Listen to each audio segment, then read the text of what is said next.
Welcome to H M classes के YouTube channel पे आप सभी का स्वागत है। आज हमारे बीच में है अंकुश अग्रवाल सर, जो कि एमएलवी गवर्नमेंट कॉलेज भीलवाड़ा से हैं और सर ने आरपीएससी असिस्टेंट प्रोफेसर एग्ज़ाम 2020 में सेकंड रैंक लेकर अपना सिलेक्शन पक्का किया है। Welcome sir. Thank you sir for inviting me. Sir से मेरी मुलाकात वही, जैसे कि हमने पहले भी एक कवर किया था कि फैकल्टी इंडक्शन प्रोग्राम शिमला में हुई थी और सर से मैंने रिक्वेस्ट की थी कि आप जो हमारे सब्सक्राइबर हैं जो आरपीएससी असिस्टेंट प्रोफेसर 2023 की तैयारी कर रहे हैं उनको थोड़ी एडवाइस करें और उनको बताएं, उनका मार्गदर्शन करें, क्योंकि सर ने second rank out of 127 candidate, मतलब 127 पोस्टों में सेकंड रैंक लाना मतलब इतना आसान नहीं है और सर ने उसको किस तरीके से डील किया है वो आज हम सर से जानेंगे।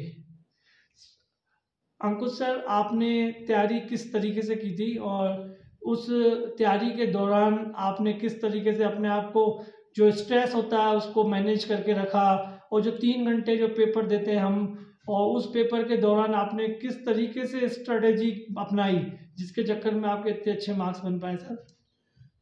सर एक्चुअली सर मैं इस जॉब में आने से पहले आरएस 2012 के through food and civil supply department में एनफोर्समेंट इंस्पेक्टर के पद पर कार्यरत था। तो जॉब के साथ सर तैयारी करना इतना आसान नहीं होता है, तो काफ़ी चैलेंजेस भी थे। तो इसके लिए फिर मैंने एक बार तो किसी कोचिंग सेंटर है, जेनिथ कोचिंग सेंटर, तो उसको सब्सक्राइब भी लिया था।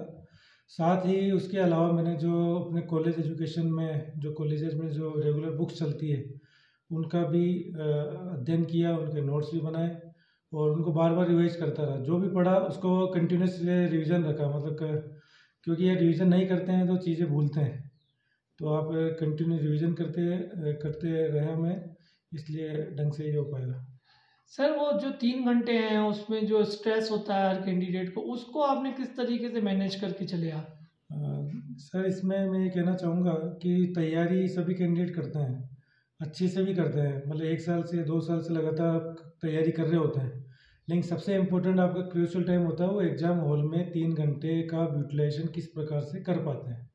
अगर वो आपने ढंग से कर लिया, भले आपकी तैयारी कम भी है, 3 घंटे आपने अच्छे से मैनेज किए तो भी आप अच्छे नंबर मार्क्स ला सकते हैं। लेकिन आपने तैयारी बहुत ज़्यादा की है लेकिन आप 3 घंटे में स्ट्रेस में आ गए, घबराहट हो गई आपको, तो हो सकता है कि आप जो क्वेश्चन आ रहे हैं उसमें भी आप गलतियाँ कई प्रकार की कर देंगे। तो मेरी ये सलाह ये थी जो मैंने अपने ऊपर इसमें लागू किया था। इसमें ये था कि जो 3 घंटे का, आप जैसे बिजनेस एड का था पेपर था, फर्स्ट सेकंड 2 पेपर होते हैं, जीके का भी होता है। तो जब बिजनेस एड का फर्स्ट पेपर था उसमें 150 क्वेश्चंस थे। उसमें आपको एक बार आप जितने गो थ्रू हो सकते हैं क्वेश्चन को वन टाइम में आप 1 से लेकर 150 तक चल सकते हैं, कि जो जो क्वेश्चन आपको आते जा रहा है उसको आप करते जाए, चाहे उसमें आप जो क्वेश्चन पेपर जो है उस पर आप मार्क करते जाए, इसका ये आंसर है, इसका ये आंसर है। और जो क्वेश्चन आपको लगता है कि बिल्कुल भी नहीं आ रहा है तो उसके आप उसी टर्म क्रॉस करते भी चले, कि आपको पता है ये मुझे बिल्कुल भी पढ़ा ही नहीं है, इसके मेरे को याद ही नहीं आएगा। जैसे कोई स्टेटमेंट है किस थिंकर ने दिया है, आपको पता है मुझे कभी ये पढ़ा ही नहीं है, तो आपको याद बाद में भी नहीं आएगा, तो उसको क्रॉस करते चले। कुछ क्वेश्चन ऐसे भी मिलेंगे जिसमें आपको ये लगेगा यार ये मेरे को आ सकता है, मैं सोचूंगा तो इसको कर सकता हूँ, तो उसको आप राउंड करके भी, गोला बना के भी चल सकते हैं कि इन क्वेश्चन को मुझे सेकेंड राउंड में देखना है। फर्स्ट राउंड में आप 1 से 150 तक क्वेश्चन जितने आप अटेम्प्ट कर सकते हैं एक बार कर सकते हैं। उसके बाद में जिन क्वेश्चंस पे आपने गोले बनाए थे उसको आप सेकेंड राउंड में ले सकते हैं। वैसे गोले वाले क्वेश्चन है इनमें 50-50 मेरे चांसेस है कि कौन सा क्वेश्चन सही होने के प्रोबेबिलिटी है कि भाई चलो दो में से एक तो होगा ही होगा। उन क्वेश्चंस पे आप थोड़ा सा अपने माइंड पे जोर देके उस पर एक्सरसाइज करके उनको आप सॉर्ट आउट कर सकते हैं। और तीसरी कैटेगरी में आ गए क्रॉस वाले क्वेश्चन जो आपने उस टाइम फर्स्ट राउंड में क्रॉस किए थे। तीसरी बार में आप उन क्वेश्चंस को भी देख सकते हैं, क्या पता आपको कोई क्वेश्चन उस समय याद आ जाए। होता है कई बार कि हमें जब फर्स्ट टाइम पढ़ते हैं तो वो क्वेश्चन याद नहीं आता है, लेकिन दूसरी बार तीसरी बार जब हम उसको लास्ट राउंड में पढ़ेंगे तो क्वेश्चन उसका आंसर याद आने की चांसेस ज़्यादा रहते हैं। और जो उसमें हमारी शीट में गोले जो अपन भरते हैं, एक बार फर्स्ट राउंड के बाद जितने क्वेश्चन आपने अटेम्प्ट कर लिए हैं उसको आपने उसके बाद में उसके गोले कर सकते हैं। फिर राउंड वाले क्वेश्चन जो आपने कहा जो 50-50% वाले थे उनको आप करते हो, उनके आप गोले भर सकते हैं। फिर तीसरे फेज में आप जिनका आपने क्रॉस किया उनमें से अगर कोई क्वेश्चन आपको आ रहा होता है उसके भी आप गोले उसमें ओएमआर शीट में बाद में भर सकते हैं। तो इस प्रकार से आप बेहतर ढंग से 3 घंटे का मैनेजमेंट अच्छी तरीके से कर पाएंगे। कई बार होता है कि आदमी किसी क्वेश्चन को लेकर के उलझा रहता है, उससे टाइम बहुत ज़्यादा खराब होता है, तो अपने को किसी भी क्वेश्चन को कुछ मतलब बहुत अधिक समय नहीं देना। अगर क्वेश्चन आता है तो आप कीजिए, नहीं आता है तो उसको स्किप करते हो आगे बढ़िए।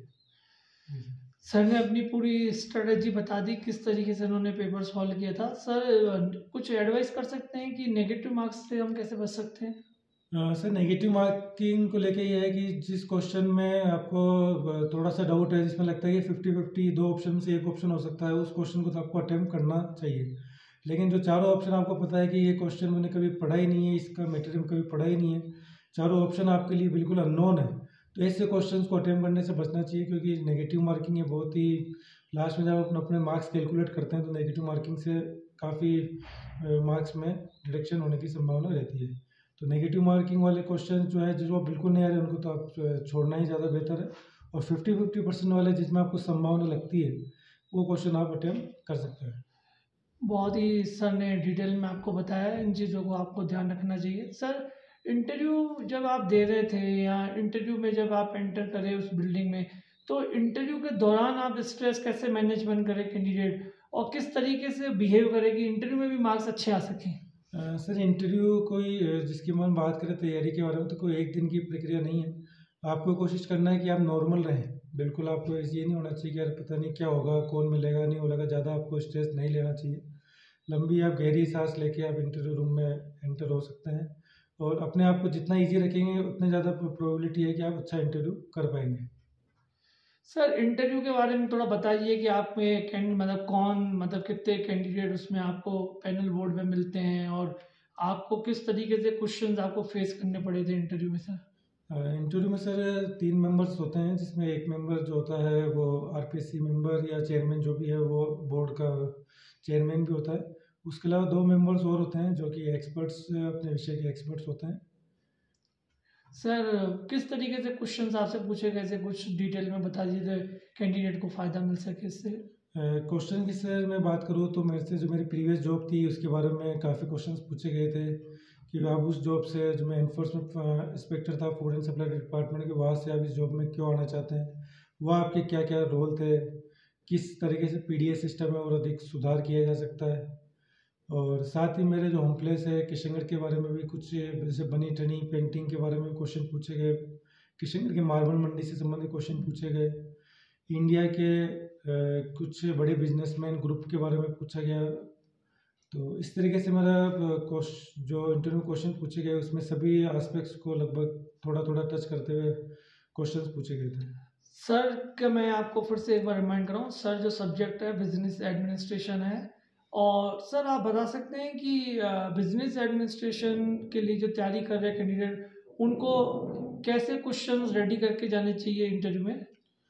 सर इंटरव्यू की जो संरचना है उसमें कोई फिक्स क्वेश्चंस तो हम डिफाइन नहीं कर सकते हैं किस तरह के क्वेश्चंस पूछे जाएंगे। ऐसा कुछ नहीं कहा जा सकता है कि ये 20 क्वेश्चन 50 क्वेश्चन फिक्स फॉर्मेट के हैं जिनको आप याद करके या तैयार करके जा सकते हैं। इंटरव्यू की तैयारी से, जब से आप रिटर्न एग्जाम की तैयारी कर रहे होते हैं, आपके व्यक्तित्व की परीक्षा होती है, तो आप उसी तरह से एक तरीके से इंटरव्यू की तैयारी भी कर रहे होते हैं। तो आप अपने सब्जेक्ट पे अच्छी पकड़ रख सकते हैं। साथ ही आप जहाँ से बिलोंग करते हैं उसके बारे में भी आप अच्छी जानकारी तैयार कर सकते हैं। साथ ही अगर आप कोई प्रीवियस जॉब में हैं तो जॉब से संबंधित आपसे क्वेश्चन पूछे जा सकते हैं। तो अब इन एस्पेक्ट्स को कवर करते हुए आपकी प्रीवियस जॉब हो गई, आप जहाँ से बिलोंग करते हैं वो जगह हो गई, और साथ ही आपके सब्जेक्ट से संबंधित कुछ क्वेश्चन तैयार कर सकते हैं। सर इंटरव्यू में जैसे कि आपसे भी माइक्रो टीचिंग करवाई होगी, तो उससे रिलेटेड कोई एडवाइस हो सब्सक्राइबर के लिए कुछ तो? सर माइक्रो टीचिंग के लिए मैं कहना चाहूँगा कि आप जो भी तैयारी कर रहे हैं उसमें से आप 3 से 4 टॉपिक अपने अच्छे ढंग से तैयार करके जाइए कि भाई इन टॉपिक्स के बारे में कुछ भी पूछा जाए तो मैं ढंग से पढ़ा भी सकता हूँ, और कोई क्वेश्चन काउंटर किया जाता है उनके भी अच्छे तरीके से जवाब दिए जा सकते हैं। तो उनकी आप एक बार अपने घर पे या कहीं पे भी अच्छी तरीके से प्रैक्टिस कर सकते हैं, ताकि आपका इंटरव्यू बोर्ड में आप जब माइक्रो टीचिंग के लिए जाए तो आपका अच्छा इंप्रेशन रहे। सर अब एक जो मेन बात है कि क्या ड्रेसेस वियर करनी चाहिए, क्या ड्रेसेस का भी जो आप पहन के जा रहे हैं उसका भी इंटरव्यू पे कुछ इफेक्ट पड़ता है सर? हाँ बिल्कुल सर, श्योर सर, इसमें ड्रेसेस का भी फ़र्क तो पड़ता ही है, क्योंकि आपका ड्रेसिंग सेंस से पता चलता है कि आप कितना इस जॉब के प्रति, किसी भी जॉब के प्रति आप कितना सिंसियर है। तो जैसे कि सर इंटरव्यू में होता है कि आप सिंपल पैंट शर्ट, जो फॉर्मल ड्रेस होता है, लाइट ब्लू शर्ट और पैंट हो सकती है, कुछ भी ऐसा अच्छा कलर, आपको जो तड़क भड़क वाले कलर है उससे बचना चाहिए, और जो सिंपल सोबर कलर वाले पैंट शर्ट है उनको आपको पहनना चाहिए, और साथ ही ब्लैक शूज़ या जो भी आप शूज़ पहनते हैं फॉर्मल शूज़, उनको आपको पहनना चाहिए। और सर गर्ल्स वगैरह के लिए क्या एडवाइस करेंगे कि क्या आपको अपने से तरीके से लगता है कि उनको वियर करना चाहिए? सर गर्ल्स के लिए भी वही फॉर्मल, जैसे सूट वगैरह या जो साड़ी, जैसा उनको कंफर्टेबल लगे। आपको मैं कहना चाहूँगा कोई भी ऐसी चीज़ नहीं ट्राई करनी है जिसको आपने पहले कभी नहीं किया हो। आप ऐसे कपड़े या ऐसे शूज़ पहनते हैं जो आपने पहले कभी नहीं पहने, तो आप खुद को अनकंफर्टेबल भी पा सकते हैं। तो आपको उनके साथ में थोड़ा सा एडजस्टेबल होना चाहिए कि हाँ भाई, आपको जो पहन रहे हैं उसके लिए आप ठीक लग रहे हैं, और खुद में कॉन्फिडेंस होना चाहिए, बाकी सब सब ठीक ही होता है। सर आपकी पर्सनल फीलिंग्स, मतलब जिस समय आपने इंटरव्यू फेस किया था उस समय आपको क्या, मतलब आपको डर लग रहा था या कॉन्फिडेंस दे, आपने किस तरीके से सिचुएशन को खुद से हैंडल किया था? सर ये नेचुरल है कि कोई भी जो पर्सन है इंटरव्यू के लिए जब तैयारी कर रहे होते हैं तो थोड़ी सी नर्वसनेस तो होना लाजमी है। लेकिन इसके लिए आप सर स्ट्रेस मैनेजमेंट, आप लंबी गहरी सांस ले सकते हैं, और अगर आपकी तैयारी अच्छी है, कॉन्फिडेंस लेवल अच्छा है, तो आप, मुझे लगता है कि आप अपना अच्छा परफॉर्मेंस इंटरव्यू में कर पाएंगे।